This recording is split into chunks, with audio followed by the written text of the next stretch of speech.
Welcome to the Line Life podcast. I'm Jeff Postlethwaite of T&D World, and today we're bringing you more stories of the grit, courage, and inspirational teamwork that it takes to be a line worker.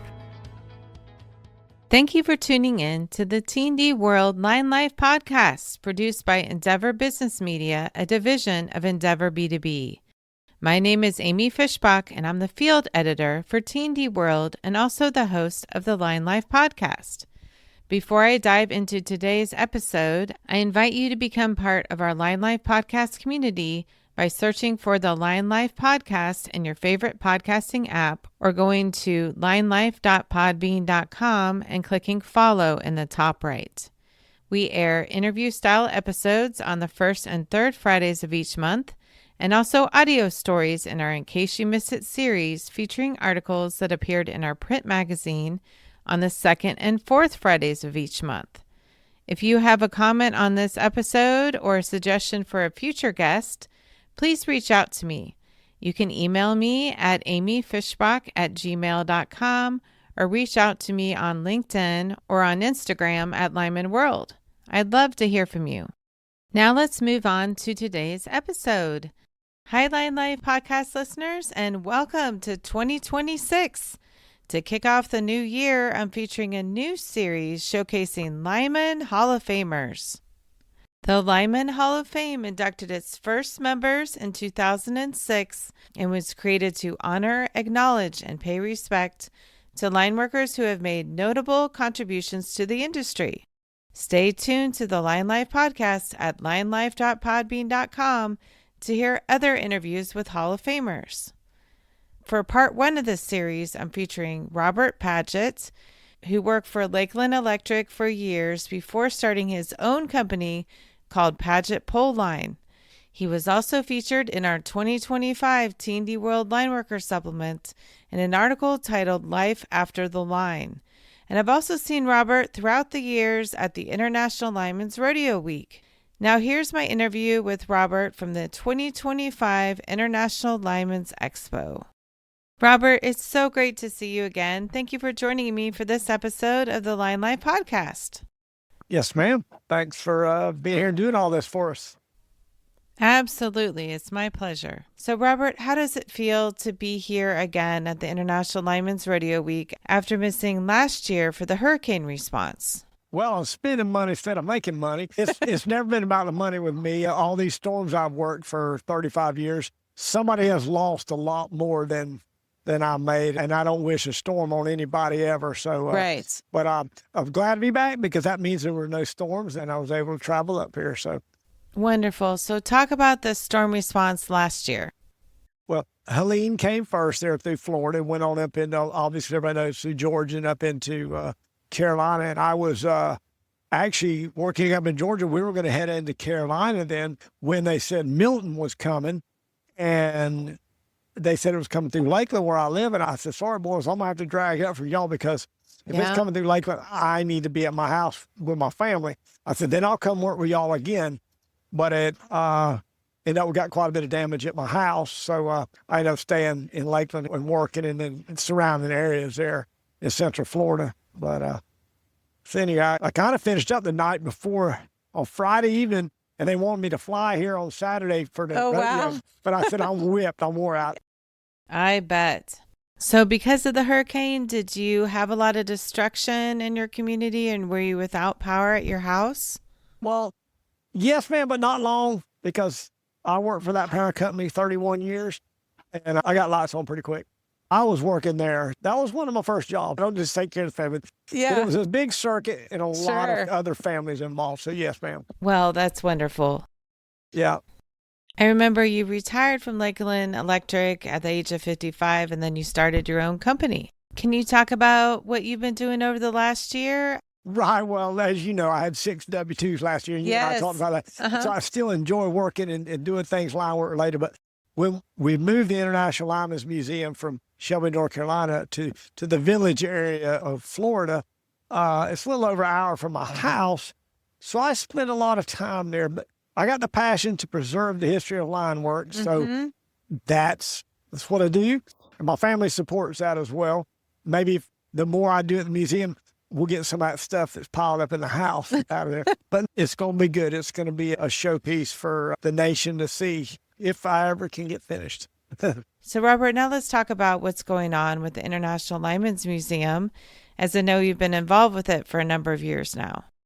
I'm wanting to make this thing a walk through time. We're starting out with the inception of the telegraph system, moving into the telephone, as we know, the transcontinental railroad and such, that was basically a precursor to the power industry. And then we move into the power industry. We want to celebrate the co-ops, the municipals, the investor owns, the union. Each one, I like to call it like a booth, like we have here today.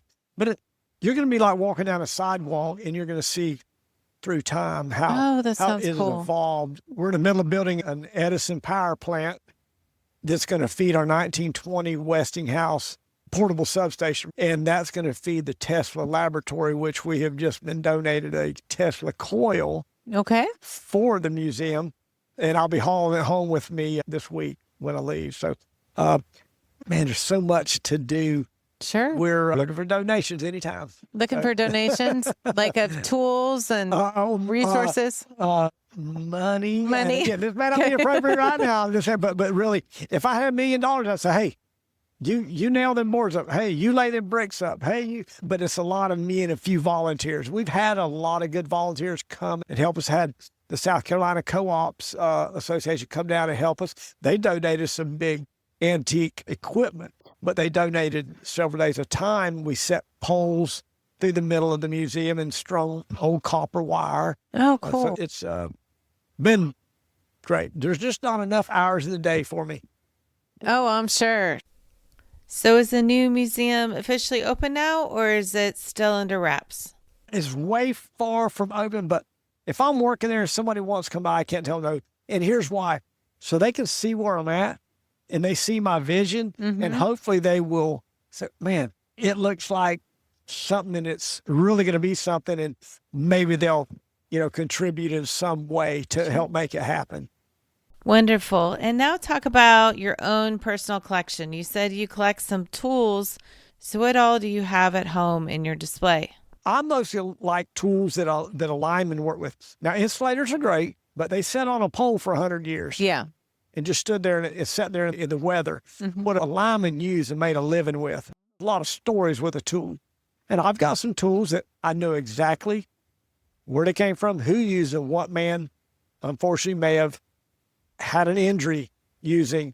But the history of them, that's just, I don't care if it's a pair of old Kleins, side cutting pliers, or an old Tips hot stick. There's so many stories, because they were took out of that bin every day and used in the air or used, on a pole. And so they had to withstand the test of time. Linemen, as we know, we test things to the limit. Yes. And if that tool survived 90 years and it's still in good shape, and I've got to say, well, they respected that tool and they took care of it. And that's why it's still in good enough shape to be on display. That's really cool. So how are you displaying them within your house? Do you have a special room or a case where you display everything? Yeah, it's a 4,000 square foot log cabin that my wife's good enough. Pretty much all line work related in my house. Okay. My upstairs pool room is nothing but power line stuff. My wife, she's great. My whole yard, my 2 acres is overhead power line throughout all my outside lights. Really? That's so cool. We used to call it the International Lineman's Museum South, but now that we moved the museum to about an hour north of me, we can't even talk about it anymore because it's a museum part 2, basically. Yes, ma'am. Oh, that's so cool. But yeah. Oh, I love that. Well, we got to give a shout out to your wife. What's her name? Cindy. Wonderful. Yep. No, that's great. She's a sweetie to put up with all this, but she enjoys it too. Before we were married, we were dating. What we had going, we wanted to build a log cabin. Okay. She likes antiques and preserving history. She's from Alabama, a lot of history in Alabama. And so we had things in common, and, so she's good with it. So how long have you guys been married? 37 years. 37 years. That's awesome. Robert, now can you talk about your family? Yes, ma'am. I have 2 daughters. Katie is 29, Rebecca's 34. And I have a 1-year-old grandson, turned 1 year old last Sunday. So that's pretty cool. Well, let's give a shout out and a happy birthday to your grandson. And Robert, you showed me a picture of him and he's absolutely adorable. So congratulations. What does it feel like to be a grandpa? Well, it's like even when I became a father, it was like I was so busy doing line work, Sure. not thinking a lot about it. But I find myself, well, first thing I got, Dave, I got one of the AB Chance shirts there for him. I said, usually that's for children. I said, look, my grandson, year old, he can't be here. I said, but I got to get a shirt for him, And then who was giving away the horses? Oh, the stick ponies? Yeah, I saw. Yeah, there's one right there. Yes. Yeah. So I may not got my wife and my daughters anything, but I got Carter. He's got now a horse and a shirt. Oh, that's perfect. He's going to love those. I better get him one of the hard hats too then. So, but yeah. You're taking good care of him. Do you think he might be a lineman one day too? Well, my son-in-law, Clark, who's married to my youngest daughter, he's a lineman now. Oh, and just made foreman. Nice. So maybe not having a son as a lineman is okay, because I got two very smart daughters who basically do what you do. They're writers and publishers and whatnot. So that's a cool thing. But Clark's a lineman, and if my grandson wants to become a lineman, I will not try to draw him to it, but I will not try to keep him from it either as well. Like my son-in-law, I didn't ask him to be a lineman. He came to me. Oh, really? In this trade, it's tough you go out and recruit a young man and something happens to him. Yeah. And so many people I know in my community know me. They said, don't let my son get hurt. I'm not going to go try to get someone in this trade and then something happens. And then their family say, well, you talked my son into this and now look at him. Yeah. So if they come to me, I'll say, it's a great trade, and I'll share this great trade with them and tell them the good, bad, and the otherwise. So that's sort of, that's how I've always been with it. My other son-in-law, I call him a picker and a grinner. They live in Nashville. He's in a band, and they're pretty big. He opened up for Jason Aldean last week. But if my grandson wants to be a musician, that's awesome too. Sure. That's an art form itself, to be able to create music and write music, and that's what my other son-in-law does. He's Very cool. amazing at that, So got two good son-in-laws because I got two good daughters who they weren't going to bring their trash around. Yeah, well, you're very blessed. Yes. That's wonderful. And now let's talk about the inductees for the International Lineman's Hall of Fame. Are you going to have any new inductees this year? Well, one, namely, that we speak of is right down the hall, Andy Batty from Buckingham. So there'll be half a dozen Saturday night, a bunch of great, deserving individuals. It's amazing. And I'm back to the thing of preserving the history of linework. That's our museum. But so many of these folks have been instrumental in this trade. That's why we're carrying on this trade, because of the things they did to build a platform for us. Sure. So talk a little bit about Andy. Well, and I'm going to say it out here. Everybody knows I'm a Klein guy, but so many younger folks are Buckingham now. Buckingham has not stopped. They continue to improve. Their product is number one. All my young guys, the guys competing with me on Saturday, they're in Buckingham, and that's okay, because I had my time and I supported what I do, which is Klein. But Andy has done nothing but improve the technology of not just of Buckingham Tools, but for this whole industry in what he's done. And it shows. I mean, they're out there. So he hasn't sat back and just watched things. He's been instrumental in the growth of that company. Well, congratulations to Andy and to all the other inductees into the Lineman Hall of Fame. And Robert, are you competing on Saturday? Yes, ma'am. And who are you competing with? Who's on your team? Well, a gentleman, Gary Boutwell, he's about half my age. He's climbing with me. And then my grandman, he's a lineman as well. He and I did a lot of hunt work together in a day, backlot pole work, but he's my groundman. So they're good fellas. And we're going through the International Lineman's Museum. I just sponsor it through that, just put some awareness out, So I asked him to come up. My son-in-law was supposed to compete with me, but some things didn't work out. And so these fellows are here. That'll be great. And what do your team T-shirts look like this year? Well, they're black Henleys. They'll have the same logo, and then they'll have the big shield on the back and all. We talked about today. I got us blue, tan, and black. The black looked the coolest. So yeah, Well, I say coolest. It might be hot, but anyway, it's been in the 40s here before when I come in. About the freeze, Well, it might rain this time. Oh, that's what I've heard. So it'll be marshy. Oh, we've been through that. We've been through that too, right? My boots look like the scarecrow from Wizard of Oz. Because remember, they throw that hay out there. Yes. And all the clay stuck to my boots. And I had to fly home one time. And I looked like the scarecrow from Wizard of Oz. It's the only boots I had. It's funny how we changed. I wore my climbing boots out here. Mm-hmm. And that's all I wore all weekend. Mm-hmm. The same pair of boots I flew with. Well, I drove this time, but I got 5 pair of boots with me. That's smart. 3 pair of climbing boots and 2 pair of cowboy boots. That's great. That's how fortunate we've become. Because when I first started competing out here in 99, 2000, I only owned 1 pair of boots. Mm-hmm. I wore them 7 days a week. Right. So I had a pair of cowboy boots for church, but sure. other than that, the rest of the time, 1 pair of lineman boots. So well, it's good you have more than one, because if it rains, you know what it's like. I have to change them. Yeah, you got to change them out. So how did you guys prepare for the rodeo this year? We weren't able to do a lot, and the biggest reason is it was kind of a last-minute deal. And actually, talking to Kim to get us registered, because it was about closed, but my son-in-law couldn't compete, and then I threw another team together. We're kind of at the last minute, and we've kind of talked that I got a game plan, but it's mystery events, 2 mystery events. So we'll use our years of experience and see how we do. When we get our events in the morning, we'll talk about it. We'll ride out to the field and we'll put a game plan together. Because I've climbed with these boys, but it's not competing with the linemen I'm climbing. We've did a lot of hot backlot work together, a lot of hot stick work and all hot board work in the real world, but we've never had to do an event, a competition together. So it'll be a different deal. It's a little higher pace than it is in the real live line world. Sure. Yeah. So you've been competing for about 26 years now. What are some of your favorite memories from past rodeos? Well, I started the Florida Lineman competition in 2001 in Lakeland. That was great.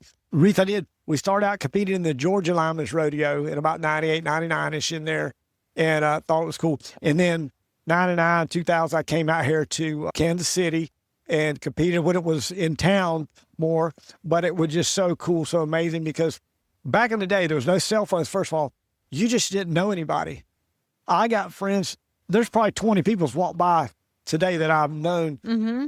1 from Storm Response and 2 from the International Rodeo or different rodeos. So it has really brought a bond together from being at the rodeos and meeting such a group of people. Yeah, what a career, man. This is so cool. It's awesome. I met you through this. And, yes. And you and I, we talk on the phone. Absolutely. You put things together. Your arts are always cool.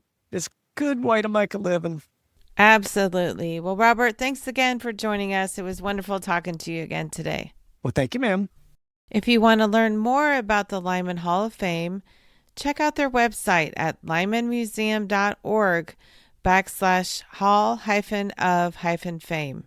And you can learn about all the past winners, including Robert Padgett, who is the Hall of Famer in 2016, along with some of the others that I'll be featuring in upcoming episodes. Thanks again for listening to this episode of the Lion Life podcast. And again, Happy New Year to all of our listeners. Thank you for listening to this episode of the Lion Life podcast, produced by Endeavor Business Media, a division of Endeavor B2B. Be sure to subscribe or follow the Lion Life podcast in your favorite podcasting app so new episodes will be delivered straight to you. For more insights, you can visit our website at tdworld.com/podcasts or lionlife.podbean.com. You can also connect with us by following us on Instagram at Lineman World or on Facebook, LinkedIn, or X. Thank you so much for listening to this episode of the Lion Life podcast.